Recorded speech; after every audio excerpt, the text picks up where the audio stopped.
Yeah, this is my third time here at the joint conference, and it's always a great pleasure to come up to the conferences and interact with all of my friends and colleagues. I've been doing this so long.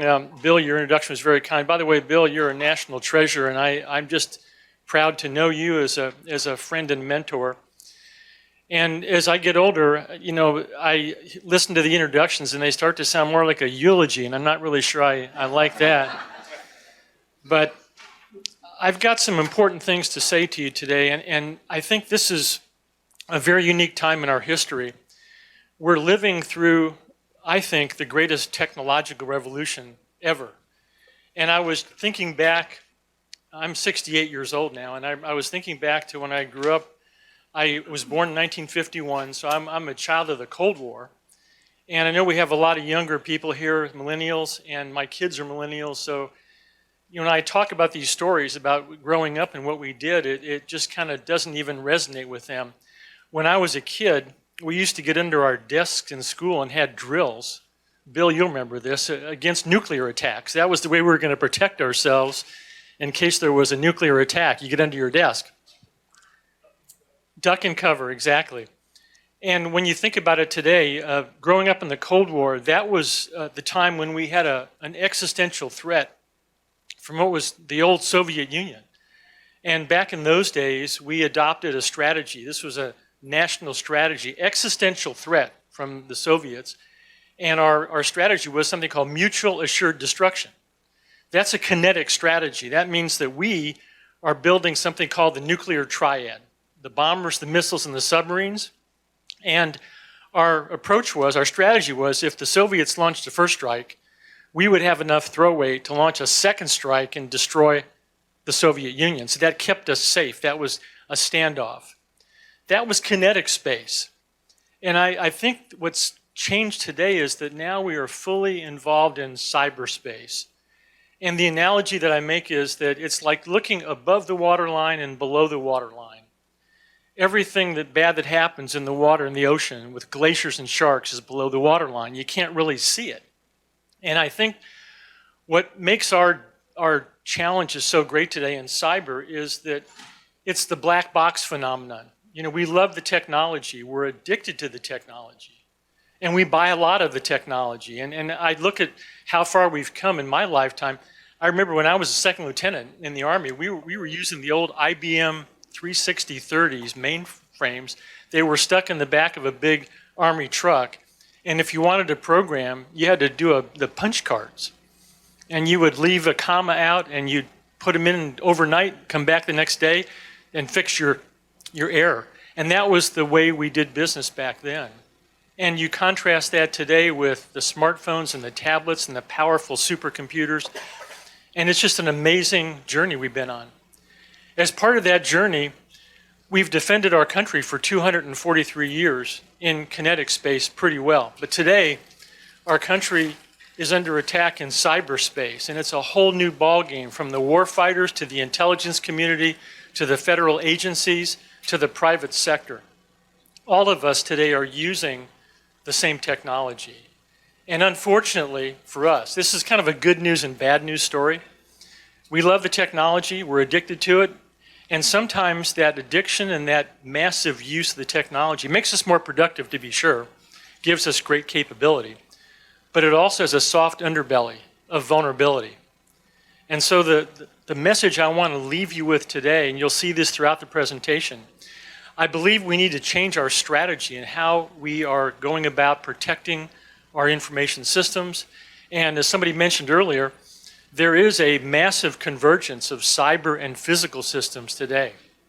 So those computers, we're pushing those to the edge, where the edge is everything from refrigerators to pacemakers to power plants to financial systems on Wall Street. They're everywhere. And those computers are driven, they're powered by software and firmware, and that's part of what we call the stack. The stack goes from the applications to the middleware to the operating system, firmware, integrated circuits out to the network. And all of that is an incredibly complex assemblage of hardware, software, and firmware components. And the adversary knows that. They know a lot about our architecture and our systems. And when you have unbridled complexity. And this is the problem that we're going to have to face as a country, because that complexity is inherent in what we're building out in this wonderful infrastructure. How can we protect all of the great technologies that we deploy? That's really the central question. And I hope today I'm going to leave you with a couple of strategies. Now, when I'm talking about these new strategies, they can't be implemented overnight. This is going to have to be a national strategy that takes a long time to implement, but taking that first step is really essential. So let's take a look at what it looks like today. If you look at our systems today, and this is just a function of how we've grown up in the technology over the years, our systems are what I call very brittle. If you want to know the definition of brittle, I'll give you a federal example. In 2015, we had the OPM attack. The adversaries, there's a lot of adversaries out there. The big four, the Chinese, the Russians, the North Koreans, and the Iranians, but there's probably others. And we're constantly under attack from adversaries. Every day, millions of attempts to get into critical systems. And when a system is brittle, that means the adversary finds a crack, a vulnerability. They exploit it, so it's the threat exploiting the vulnerability to cause mission or business impact. And there used to be a likelihood component. The likelihood component today is 100%. So when it comes to critical systems, you can absolutely expect that the adversary is going to be probing and poking and trying to get into your system to either steal stuff or cause other types of damage. A brittle system is one that takes that first hit and goes down for the count. In OPM, the adversary gets in, compromising a single credential, password. Should have been using two-factor authentication. They compromise that single credential, they do privilege escalation, and then they march across the system until they find the target of opportunity. Or in some cases, they march across multiple systems. That's the typical modus operandi of the adversary. They don't want to work hard to get the good stuff. They will if they have to, but that work factor, in many cases, is very low for them to get in. So a brittle system, in the case of OPM, 22.5 million records of the most sensitive information that the federal government keeps outside of classified information. This was the SF-86 data. That's all the data that's stored on every individual who's going after getting a security clearance. And so you can imagine, in my case, I've had a top secret clearance probably for 40 years. My file's probably huge. And I'm in the file, and all my family's in the file. And when they interview you and your neighbors when you're getting a clearance, they look at every aspect of your life, to include polygraph results. All that stuff goes into that file, and it's got everything about you, the good, the bad, and the ugly. And now, all that information is safely in the hands of one of our adversaries. So when they got in, they didn't just steal 500 records or 1,000. They stole all 22.5 million records. It's like a flat file. And so one of the things I'm going to talk about today is how do we build our systems in more of a zero trust methodology or a multi-dimensional strategy that when you have a breach, it doesn't burn the house down. You can absorb the attack and you continue to operate even if that system is operating in a less than full state, a debilitated or degraded state. That is the definition of cyber resiliency. So we're going to talk about that a little bit later. I've got a definition. And by the way, I have a lot of information on these slides. I don't usually use a lot of PowerPoint slides, but here I wanted to have a slide deck I could leave with you so you could have it after the conference. And by the way, if you have any questions when you get back to your homes, your offices, on any of the material I'm going to talk about, I have a slide at the end that has my contact information. Just pick up the phone, give me a call, send me an email, and we can have a discussion. So, the adversaries literally are relentless. They do many things to us, but these are the four that you would recognize. I talk about these three routinely. I'll put the fourth one up in a minute. I just added the fourth one recently. But exfiltration is killing us today. It's killing us in the federal government. It's killing us in the private sector because they're taking our intellectual property. The F-35 design documentation from the Air Force was compromised. And now we see our adversaries flying an advanced fighter that looks a lot like the F-35. That's bad, because we're putting our young warfighters in these airplanes, and they're going up against an adversary that either is going to have the countermeasures for that aircraft, or they're going to build one of their own, which is already happening. That's kind of an example of what we're facing in the government today. A year and a half ago, the same adversary who broke into OPM and got the F-35 design documentation attacked one of our defense industrial base subcontractors. It was a Navy submarine program, and they were building the equivalent of an Air Force stealth bomber or stealth fighter, but a submarine. Submarines you can't see. And again, our supply chain is very wide and it's very deep. And the adversaries will go to the soft underbelly. In this case, they went to a subcontractor, and they were able to walk away with a treasure trove of advanced technology. This was controlled unclassified information. It wasn't classified, but it's called covered defense information. This is new technology, designs. It hasn't moved into the classified realm yet, but it's still highly, highly sensitive. These are the kinds of exfiltrations that happen every day. I didn't mention the private sector. The engine of the US economy is based on innovation. And innovation, we spend a lot of money in our great companies out there on research and development. 2 and 3 years of research and development to produce that very innovative product. And that technological lead is being eroded because we are bleeding, hemorrhaging intellectual property today. So we've got to find a new strategy, because to this point in time, we're doing a lot of things better than we did 10 years ago with regard to cyber, but we are not bringing our A game. The adversary's bringing their A game, so we've got to up ours to the A+ game, and that's what I'm going to talk about. How can we do that and help these systems survive so we don't continue to bleed all of this very, very valuable intellectual property and things that are just very hard to develop, and once they're gone, they're gone.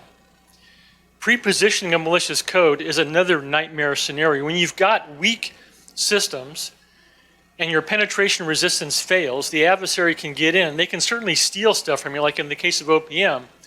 But the other thing they can do is they can pre-position malicious code. And that's something that people are not aware of today, because most people think they come in and they want to either bring down your capability right now, or they want to steal stuff. But the other thing they do is they can plant that malicious code, and they can trigger that code anytime they want. So let's say, for example, power plants around the country. An adversary can pre-position malicious code, and at some point in time in the future, they can shut the lights off in Chicago or on the eastern seaboard. And that may be part of a coordinated attack that is well planned. So pre-positioning a malicious code is another nightmare that we can solve that problem too with better system security engineering and making sure we go back to some of the fundamentals that we knew 40 years ago. Bill knows exactly when he started, we actually knew how to solve these problems 40 years ago. The problem is we haven't applied what we know. And that's something that's hard to do. It's a cultural problem as well as a technology issue. So bringing down the capability, that's obvious. We lose the air traffic control system, pilots are flying blind. So all these things are part of that soft underbelly. And the one I added recently is called creating deception. For the last 2 or 3 years, every day we've been reading about social media and the election campaigns and all the things that you can do in social media. This is not a classic type of attack, but it's a type of attack the adversary can launch to influence people and events. And social media is very powerful today. And you can see from the events that have happened over the last 2 or 3 years, it's a very, very serious problem. And we also haven't mentioned voting systems. Think about all the cyber attacks we've had, and think about our voting systems. We have 50 state elections. People think it's a national election. It looks like a national election every 4 years, but actually there are 50 individual state elections, and we roll that data up. Every state has their own voting system, and they have different technologies. Some are paper ballots, some are technology-based, but even in the case of paper ballots, someone's going to be counting those ballots and then typing into some kind of a computer and uploading that information, because it's going to get assembled at some point so you can come up with a national result. Every point in that system, whether it's a paper ballot where you start, all the way through the servers and back to wherever that stuff's being accumulated, every one of those points has to be locked down. And you have to have assurance that things are going well. That's the big difference today.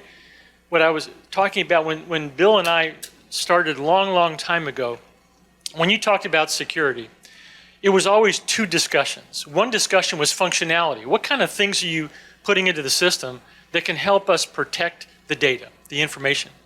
Two-factor authentication, encryption, access controls. All of those things are technology-based, and you got policies and procedures. But then the other side of that coin is something called assurance. How do you know that the technology is not going to fail under stress? And assurance can be looking at design documentation. It can be making sure you use secure coding techniques. It's ways to reduce the vulnerabilities. The weaknesses and deficiencies in software and firmware, those translate to vulnerabilities if the adversary has a vector to get into that software and exploit that weakness. That becomes a vulnerability. So you can see assurance is about doing good things with regard to design, development. It involves system engineering. It involves system security engineering. It involves secure coding techniques. What you're doing is you're building a better mousetrap. You're doing exactly what engineers do when they build a bridge or when they build an airplane.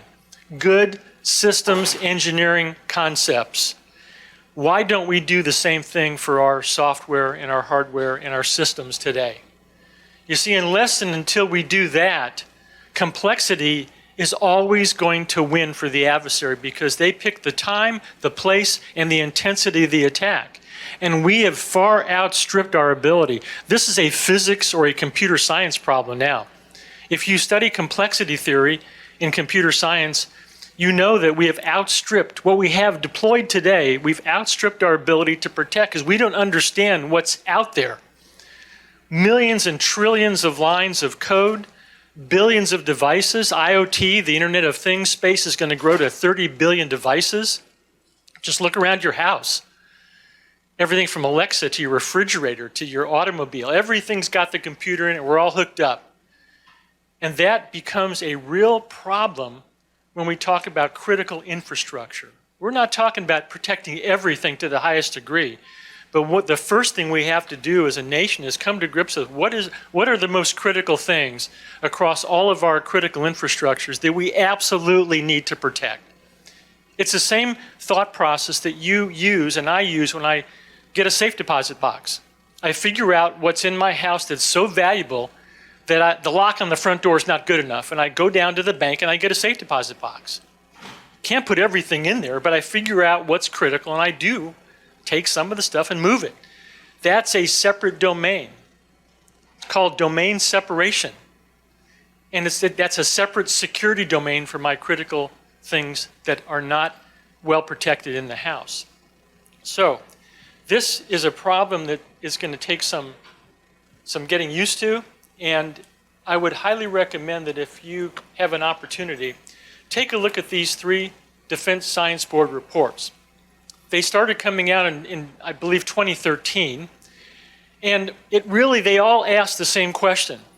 If you are highly dependent on information technology in your systems today, and it's really complex technology, how do we defend against that with all of these vulnerabilities that we know are there? And it's not just the known vulnerabilities that should be giving you pause. Known vulnerabilities are the easy part of this problem because that's the ones you know about. And the vendors help you every Tuesday by announcing the new patches that are coming out to close down those vulnerabilities. And that keeps most CISOs and organizations busy 24 hours a day, 7 days a week. But think about this. In a highly complex infrastructure of trillions of lines of code and billions of devices, how many vulnerabilities are in there that are called 0 days, ones we don't know about?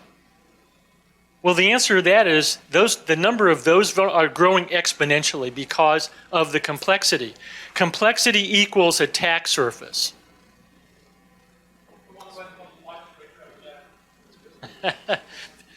That's a vulnerability. And you recovered nicely, I have to say. So you have the zero-day exploits. That's where the adversary knows something about your infrastructure, your system, that you don't know yet, and there's a vulnerability that you have no ability to defend against because you don't know about it until the attack is launched. The threat exploits the unknown vulnerability, again, causing mission business impact. That's bad because you don't know what you don't know. And complexity equals attack surface. So the more things you deploy, and if you just want a simple example, look at your smartphones. The more apps in that smartphone, you don't know where they're coming from, you don't know if they're trusted or not, and it's running on an untrusted operating system for the most part. That is the second class of vulnerabilities. You have knowns, the unknowns are 0 days, and the third class of vulnerabilities is even more serious. We're going to talk about the advanced persistent threat today. The APT will penetrate your system and they'll establish a presence. This happened in OPM. They were in that system for 7 months before we knew they were there, and they could take those 22.5 million records out in a few minutes. But they were there for a long time, and once they get in, they can actually create new vulnerabilities that you didn't have before. And so they even add to the problems of complexity from that standpoint. So you can see by reading these reports, and it outlines all of these things in these Defense Science Board reports, the DSB was concerned, the Secretary of Defense was concerned about defending the country when all of our weapon systems and our command and control systems, everything in the critical infrastructure that the military depends on, all of that technology is highly vulnerable today.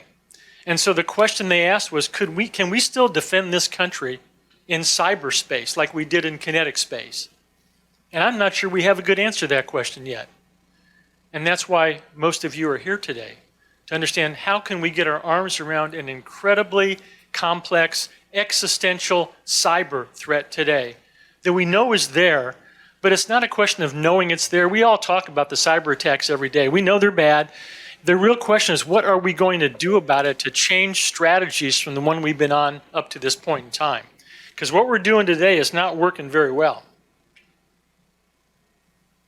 So what do we do from 2020 beyond? How do we defend the country in cyberspace in the 21st century? Well, the objective, I believe, is to move from a single dimension strategy that we have today, which is called penetration resistance. And all of you who have been doing cybersecurity either for a little time or as long as Bill and I have been doing this will know a lot about that dimension. Penetration resistance involved deploying technologies, policies, procedures. You're basically trying to stop the bad guys at the front door before they get in. And that's all the things I mentioned, 2 factors, access controls, encryption. We just try to build that wall as high as they can so the adversaries can't get over it. But now, after 20 or 30 years of collecting empirical data and witnessing cyber attacks, we know a lot of times people aren't doing the basic blocking and tackling, and that's bad, and they get breached, and we know how to fix that. But the people who are doing it right and doing everything we ask, we know that about 5 to 10% of these cyber attacks coming from nation-state level assets, resources, are getting through our best defenses. So the question that I ask is, most of that applies to critical infrastructure. What do you do when that happens? Well, the answer is, you've got to move to more than one dimension. And so cyber resiliency is part of a new multi-dimensional strategy that we're starting to roll out in some new NIST publications. This goes well beyond the Risk Management Framework, the cybersecurity framework, security controls, and all the fundamental things that we've been doing for years. This is part of our new series. It's the 800-160 series on systems security engineering. This is about going below the waterline, not about configuring firewalls or doing everything in the enterprise. This involves going below the waterline, having industry engage, and building better components and better systems that are more cyber resilient. So what does that look like?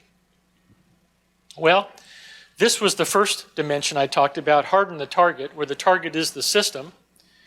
And don't forget, we're not talking about IT systems now. We're talking about systems. We dropped the term IT because now we're looking in a world of systems that go well beyond traditional IT systems. We're talking about cyber physical systems. We're talking about computers in your automobile that a hacker can disable your braking system when you're driving 60 miles an hour. Well, you can't do that in New York City, but sometimes down the Beltway where we are, you can drive pretty fast on the Beltway. But they have access to physical components in your systems through that computer and that cyber attack, because we've moved these two worlds very close together. And the power plants where you have industrial control systems with PLCs, those programmable logic controllers, that some of those are vulnerable because they're being connected. Some of them now are being disconnected to the internet. But when they are connected, you see that connectivity brings in attack vectors from every place on the planet. And don't forget, being a hacker used to be a distinguished thing because you had to really work and have your trade craft. But today, almost any schlep can be a hacker. Why? Because if you have enough money, you can buy NSA's wonderful attack tools that were spilled out to the internet a couple of years ago. You see, we're shooting ourselves not just in one foot, but we continue to shoot. We're shooting ourselves in both feet at the same time. And so now, how do we change course? Well, we have to do something a little different. We have to add a second dimension, which says this. Once the bad guys get in, how can I make sure they don't burn the house down? Or if you're using the house analogy, they get into my house, they can't steal everything. And that means we have to limit the damage they can do once they're inside. Adversaries have to get in the system, they have to understand their environment, and they need time to carry out the exploit. So what if we could find a strategy that could limit the damage either in time or space? Now, limiting damage in time is going to be something we're going to be able to do with virtualization. Right now, if you get malicious code into a virtual machine, that malicious code is only there while that virtual machine is operating. If that VM goes away, the malicious code goes away. Think about micro-virtualization. We're starting to micro-virtualize smaller and smaller pieces of the system. And the idea there is that you're churning the system faster than the adversary can get in and exploit. So if we can carry this thing to the extreme and micro-virtualize almost everything, it really won't make any difference if the adversary gets in because we are churning that system faster than they can understand where they are and how to carry out the attack. That would be awesome if we can do that. And we're on that road now, but we're not there yet. The other thing we can do is something you might have heard called zero trust environments or zero trust networks. It basically means take a look at your architecture and all the things that are in that system, create separate domains. And each one of those, we call that network segmentation, domain separation. Every domain you can protect to whatever degree it needs to be protected. And you have to have strong authentication to move from one domain to the next. So what are you doing there? You are increasing the adversary's time on target. It makes it very difficult for them to move from one domain to the next. That work factor goes up a lot when you can do that. But both of those things, the micro-virtualization and virtualization techniques and the zero trust environments, those are products of good architecture and engineering. That's the part that we have to focus on more than we have today. We're doing a good job above the waterline, but we're not doing that good a job below the waterline because we still have these inherent architectural problems that have not gone away yet. That's a function of industry and government and academia working together. The third dimension, after you can limit damage, is going to a fully cyber resilient system. Now what that means is that that system is survivable. You can't really take it out because you've engineered into that system the ability to withstand the attack and continue to operate even if it's in a degraded or debilitated state. And so that's the kind of things we're rolling out with our 800-160 series. And you can find the document, it's 800-160 Volume 1, is the overall system security engineering volume. That talks about how do you build security into every phase of the system development lifecycle, from the stakeholder requirements all the way to disposal.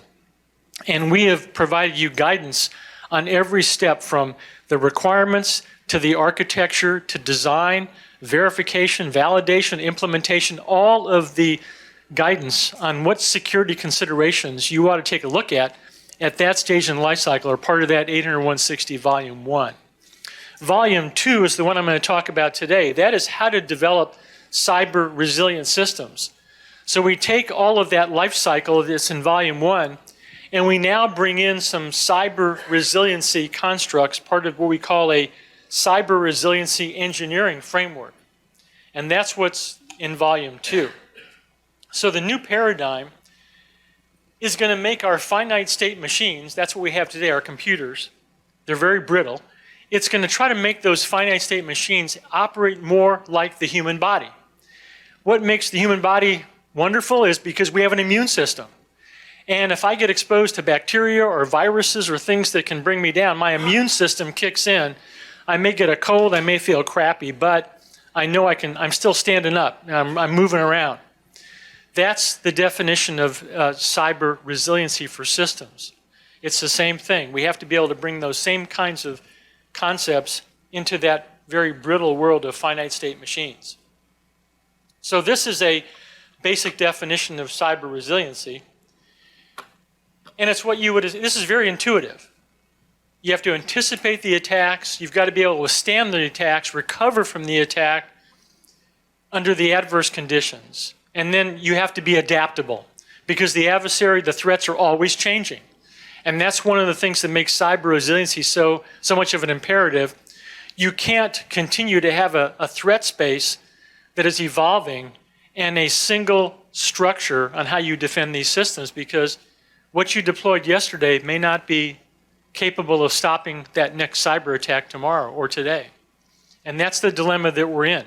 We have that constantly changing threat space. And by the way, today our solution, you can see this, instead of focusing on good engineering and systems security engineering, what are we doing? We have a whole industry now, industries we're developing called threat intelligence and threat hunters.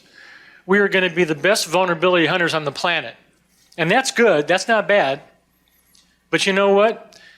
The best vulnerability hunters on the planet will be overwhelmed by complexity, because those 3 reports I showed you earlier, those known vulnerabilities, that's the good news. We have all those zero-day vulnerabilities that those advanced vulnerability hunters will not be able to find, because the best technology, the best scanning tools can't always get down to the fidelity that's necessary to find that very deep, buried, zero-day exploit.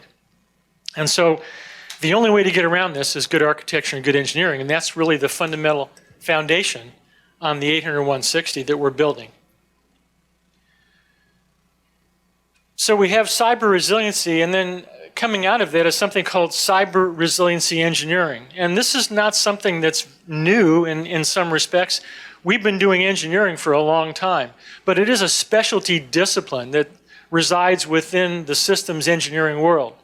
We have systems resiliency, we have cyber resiliency. It's really focusing on the cyber components of that system, where system is not always technology. System can be people, processes, procedures, carrying out some capability. So the cyber resiliency focuses on those cyber components that are part of that system, and how do we bring in the system security engineering concepts and the cyber resiliency concepts to make that system more trustworthy, secure, and survivable. There's 4 characteristics which make this a different discussion than we've had for the last 40 years. The first one, this is an assumption. Cyber resiliency focuses on the mission or the business. And that's one thing I always stress, that sometimes we're in the cybersecurity business, we tend to think it's all about us. And as the gentleman said in the introduction today, if we were doing this right, we wouldn't need to have CISOs or a cybersecurity office. Cybersecurity and privacy would be built into everything we do as an institution. It'd be part of the enterprise architecture. It'd be part of the system engineering crew building those systems. It'd be worked into the acquisition process. So you wouldn't have to have a special cybersecurity team or group. But we're not there yet. But cybersecurity always exists for one purpose, to support the mission or the business. Sometimes we forget that as cybersecurity professionals. Our job is to make sure the organization succeeds. The senior leaders can carry out whatever their mission might be. And this makes no difference if you're in the federal government and you're working at Department of Transportation or TSA, or if you're the head of a Fortune 500 company or a small mom and pop. Everything starts out with the business or the mission, and that's where the requirements flow down from there. So that's where the focus is on cyber resiliency. The idea is, how can we make this system sufficiently cyber resilient so we can continue to carry out our business or our mission? And that's really a very foundational concept. The second thing we assume is we focus on the APT.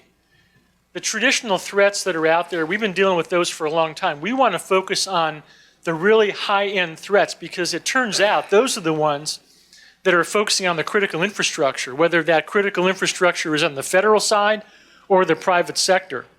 In some sense, that's what's different about the 21st century and defending the country.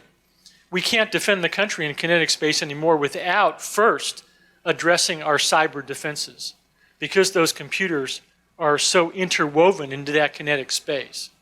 And so the APT, those are the best and the brightest that the adversary can throw at us. And their modus operandi is they get in through whatever way they can, they establish a long-term presence within your system, and then they can do whatever they want to do. I laid out exfiltration, pre-positioning malicious code, bringing down capability, creating deception. Those are all things that are on their menu that they can do once they've established that presence. The third thing we assume is that we assume they are going to compromise our system. See, this is really different. Today, most of us, we're charging out the door in the morning trying to build that wall high enough so the bad guys can't get in. And it's kind of a pride thing, We want to make sure that we've done our job.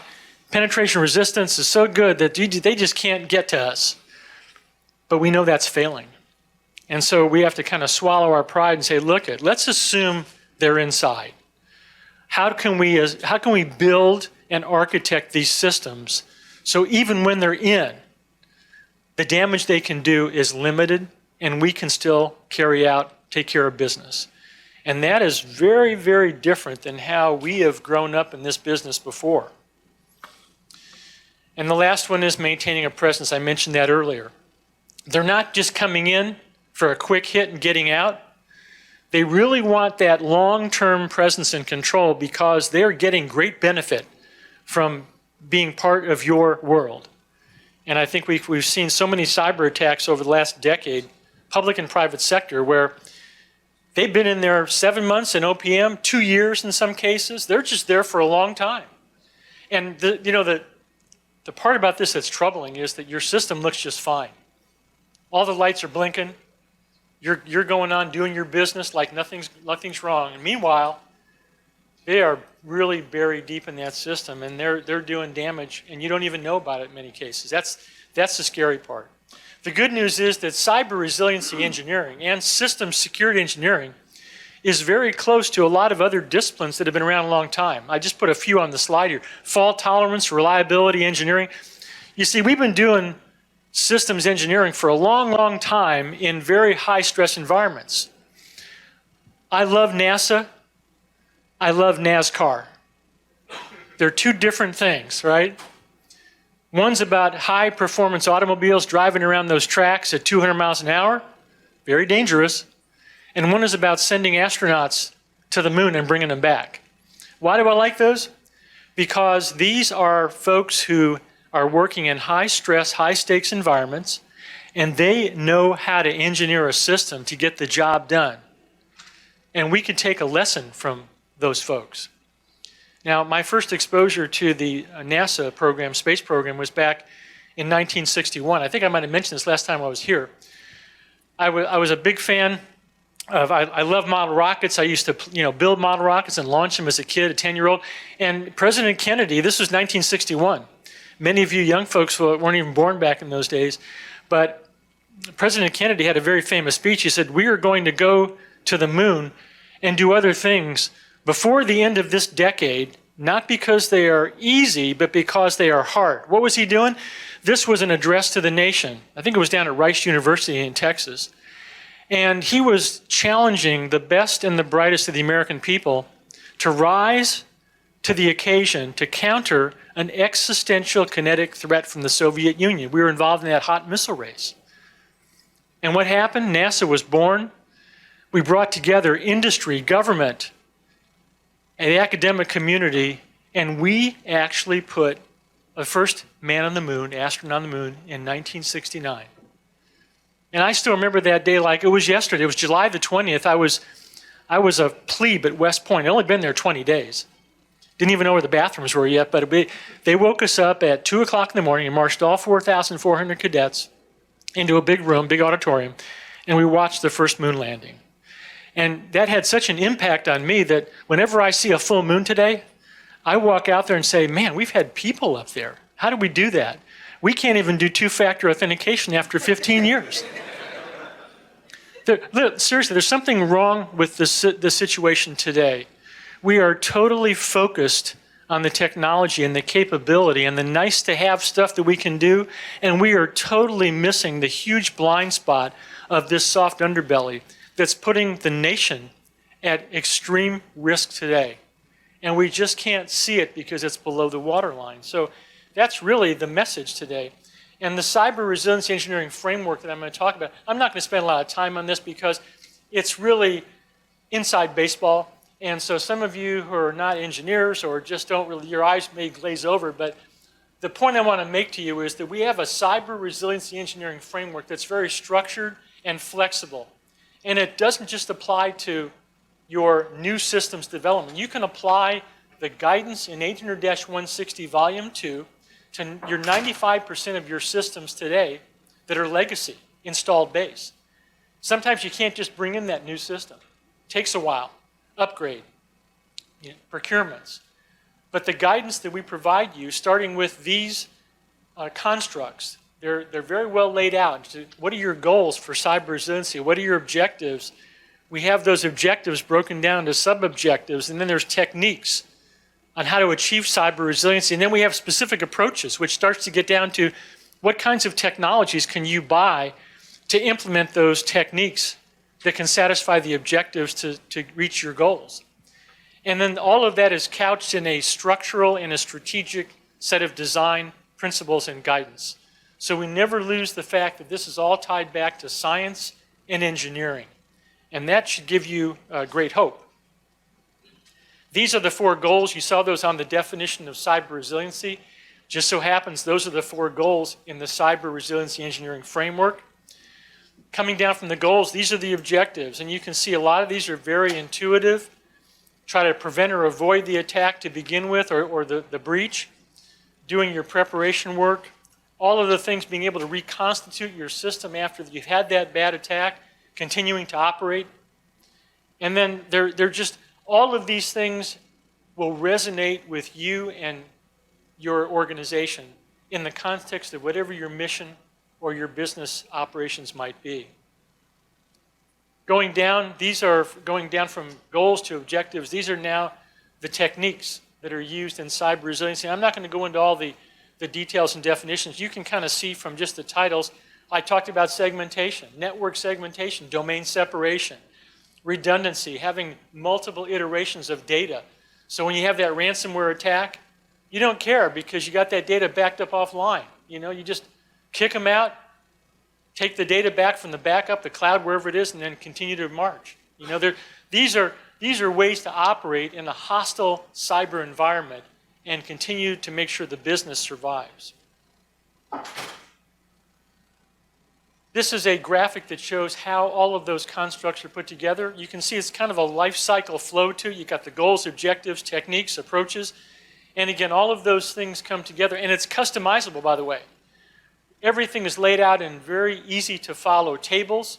And your system engineers, your security engineers, your mission business owners, you can bring them into a room and have a conversation about saying, what is the most important part of our mission or business that we want to survive so we can make sure that stockholders and shareholders are good, We continue to make a profit, the business survives, the federal agency can still serve the citizens, and that discussion takes place with senior leaders. That's the other thing we don't do a lot of today. We bring the senior leaders into the discussion. They own it, and we operate at their behest.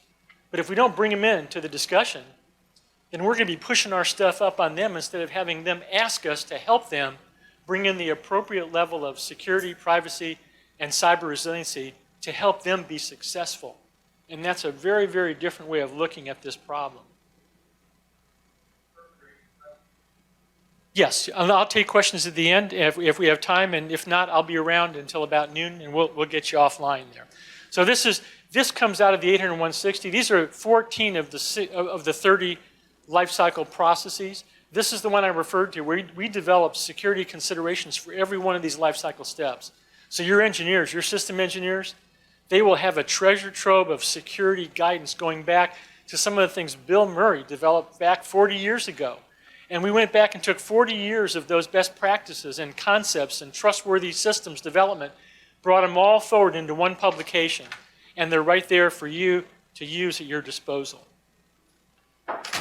That's 80160 Volume 1. The other thing we're doing is, you've heard about the Risk Management Framework and you've heard about the Cybersecurity Framework. Well, these frameworks kind of operate at the enterprise level. We want to make sure that the framework people can talk to the systems engineers and the security engineers. So part of the whole 80160 guidance, there's another methodology there. There's another motivation for us. We want to bring together people who do RMF and CSF and privacy framework stuff with the engineers so we can have a conversation. Because neither one of these groups can be successful without the other. And again, we tend to operate in cybersecurity stovepipes. We have the RMF team over here doing all that stuff. We got the privacy framework people over here. We got the CSF, the cybersecurity people over here, the engineers in the back room. And we need to come together as what NASA calls the integrated project team. That's how NASA rolls, and that's how they build space shuttles that can go to the moon and come back. Integrated project team. Everybody's around the table that has a stake in that mission success for NASA. And you remember the countdowns you would watch on TV with the Mission Control Center? They would go around the table. Every one of the mission owners that has a stake in that, they say, "Are you good to go?" And you get the thumbs up. "Are you good to go?" You get the thumbs up. Come to the next person, thumbs down. We have a problem. Stop the launch sequence. Fix the problem, and then start the clock again. You see, everybody is around the table because that's the team that's needed to send a person to the moon and get them back safely. High intensity, high risk environments. And I would argue that we are in that same position today with cyber physical systems. We just don't know it yet. And that's something that each one of you can help be an evangelist for, to get this word out to everybody who's willing to listen. Just going back real quickly to the content in 80160 Volume 2, we actually use the NSA threat framework. Those folks at NSA have done a terrific job of talking about all the different types of threats and attack sequences that adversaries use. And so we've taken all of those 21 objectives and we've mapped those to every one of our 48 cyber resiliency approaches. We have tables for all this, so you can see if you have this particular threat that you're worried about, here are some specific things you can pick. We've already done the pre-selection for you. And you can pick those to stop that particular type of threat. And so all of that, we hope, will make your life a little bit easier as you deal with these very high-end, sophisticated adversaries. This is an example of one of the types of tables we have. You can see on the left-hand margin there, we have the cyber resiliency techniques. There's 4 of those techniques listed there. And then across the top, you can see this is the attack sequence that came out of the Lockheed Martin. That was the overall attack sequence where the adversary, they go through a series of steps as they carry out the attack. And we've actually mapped those to all the cyber resiliency techniques. So you can see if I do this particular technique and I take this particular approach, that's going to stop the adversary at this point in the attack sequence. So all of this is to try to stop them if you can, but if they get in, crush them as they go through their continuing attack sequence till you find a place where you can actually stop them and the attack would cease at that point. Here's something I think you'll find really interesting. we put some use cases into our latest draft that's on the website, 80160 Volume 2. We talked about a self-driving car. We have an enterprise IT model, because there's still a lot of enterprise IT out there. And then we have a campus microgrid, which is kind of like the electric sector, a version of one of our use cases. And in each one of these use cases, we show where the constructs in the cyber resiliency engineering framework can actually be employed to stop attacks on those particular types of technologies or implementations or scenarios. And so that's a really good thing too. It's not just shelfware where we say, hey, these are good things to do, put them on the shelf, and then we don't leave it to you to figure it out. We're trying to help you show how those things in the so-called ivory tower can actually be brought out of the ivory tower and brought into a real operational environment to do good things. And I think the last thing here I'll show, we have a final appendix in that guidance document.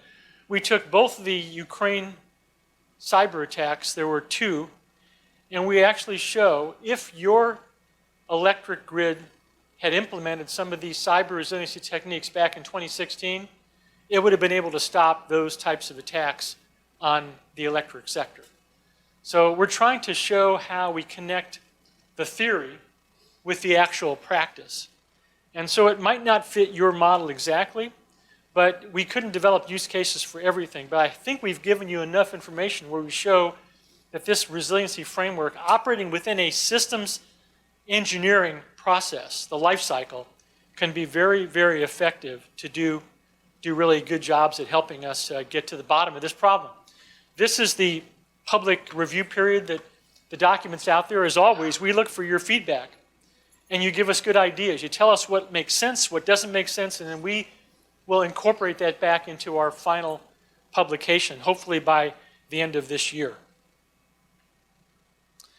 Well, that's the end of my presentation, and I just wanted to say a couple of things. I talked about the kinetic threat and the cyber threat.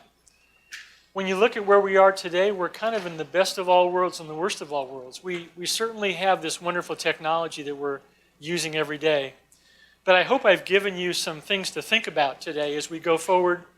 The real thing for me, and the reason why I'm still doing this, and this is why Bill is still doing this today, is that I ask myself every day, when I get up and I walk out the door in the morning, I walk my dog every morning, and when I open the door, I take a big, deep breath of freedom.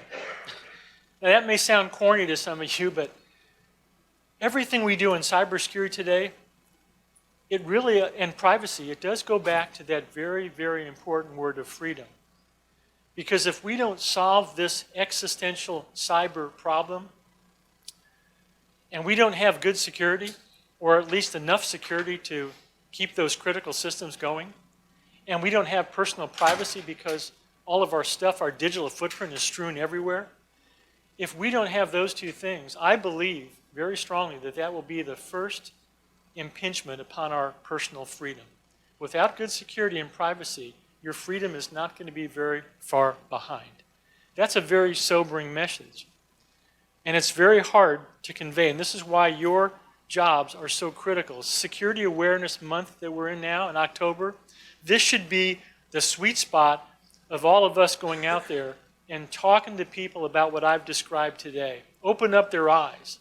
Give them a wider view of what's going on besides having their head buried in their smartphone and their tablet, being oblivious to what's going on below the waterline. That really is the existential threat of the 21st century. It affects every one of us. This isn't like a war where you say, hey, the war fighters and the DOD got this, they got my back, or the DHS. No, this cyber war that we're all part of it. Every one of you is on the front line.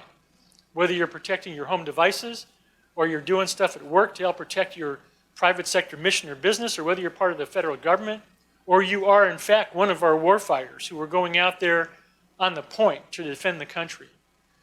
We cannot defend the country unless we have three things: great technology, great training, and great leadership. That's what makes the United States military, and I was a part of that great organization, the Army, for 20 plus years.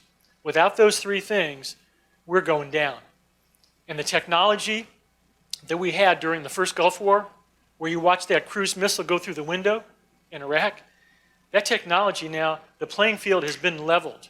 And our adversaries, whether it's out in space and the technology is being deployed by adversaries and the satellites that we're going to be up against, or whether they're stealing our technology and creating the new F-35 on their terms, or whether they're planting that malicious code in power plants, this stuff is, they mean business. And I'm so glad that you guys came together. I think it's a great idea having this joint conference, bringing together all of those great organizations that were mentioned earlier. That's the way we solve these problems long term. We get together and we bring out the best and the brightest of the American people like we've always done before. We did it. We solved the problem in the 60s, and I believe we can do it as we go forward into the 21st century. Thank you all very much for your time this morning. I appreciate it.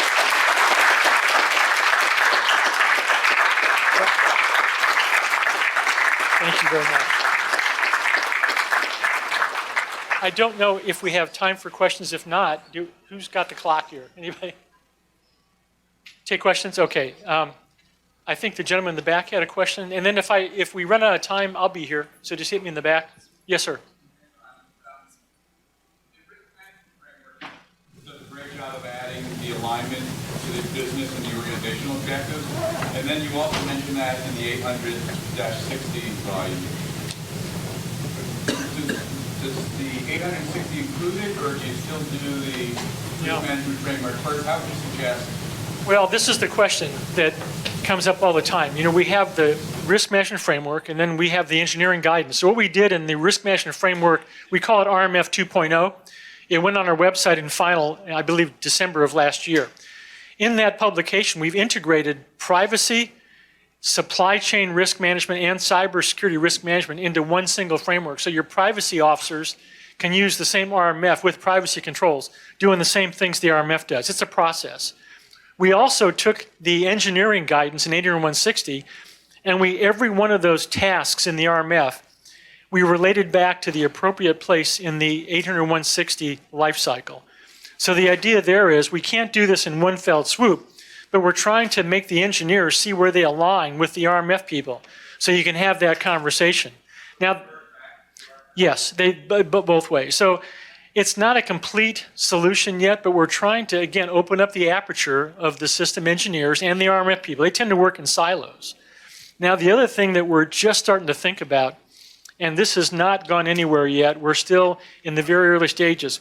You know, the federal government now, we've been doing the RMF since 2005. And when President Trump signed the first executive order on cybersecurity, that made the cybersecurity framework also mandatory for the feds. So ironically, the private sector now, it's voluntary, and the feds have two mandatory frameworks. So one of the ideas we're looking at is, can we take all the content of the RMF and publish a federal special publication that would be a cybersecurity framework implementation for the federal government? It'd be the same cybersecurity framework you're looking at on the website that all the private sector folks use, but we take the engine of the RMF, that process, and we bring all that content into our federal implementation, the CSF. What would that mean? Well, we could maybe get rid of one framework. The RMF could be inculcated into the cybersecurity framework. And why is that important? Well, now the feds will be doing the same framework as the private sector, and that makes communication a little bit better. So we're not sure we're going there yet. If you have any ideas on that, if you like it or don't like it, send me an email, because we're looking for input now. It's very early in the stages of planning. But one of the things we have to do is make our jobs easier, simpler, more efficient. And when you got multiple frameworks or multiple control sets like ISO 27000 and COBIT and the NIST controls and the CIS Top 20, and you got the NERC SIPs, man, I'm telling you, with all the audits, I don't know how people get their jobs done with all these frameworks and control sets that are around. We've got to make lives easier for the system owners and mission business owners so they can actually get real work done, and we can protect ourselves. That's a long answer to your short question. Anybody else? Yes, sir.